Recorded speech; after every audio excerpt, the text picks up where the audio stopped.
I think ICROP was initiated in the early 2000s to enable the increase in terms of the uptake of the child support benefit, which was achieved. Then it was expanded to become an institutionalized program service in SASSA, rendering social assistance and social services to excluded and isolated individuals.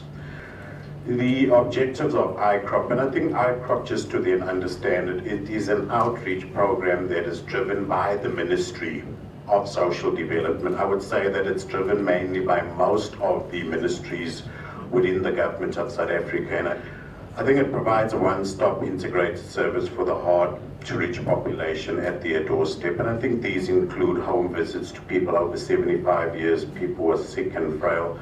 I think we've got to a point is that after our democracy is that people demanded services.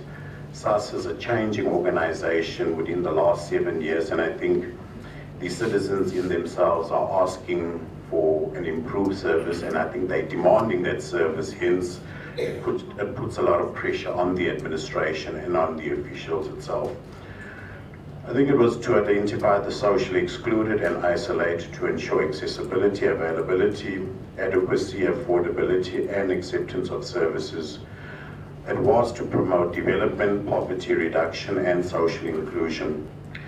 These are just a description of the ICROP services. You would probably note, I'll explain it to detail. There's a truck on the top, and I think it's just no ordinary truck. It is a truck that can access one of the most terrain areas where normal cars cannot go. The truck in itself is equipped with all the necessary ICT equipment, including administrative capabilities to be able to perform any service that is required to be performed as in a normal office which contains brick and mortar, but in this case is that the truck can be sent to anywhere where services are required.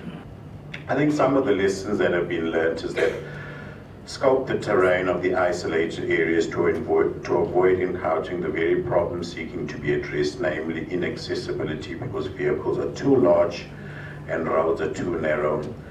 I think one day as an organization, when we grow and I think when we have enough money, hopefully we'll be able to fly helicopters into these inaccessible areas and provide the service and provide. I think that sometimes we often say it's not, the value of the money, but it's the time that it takes to be able to provide those services. And I think that's what we aim for.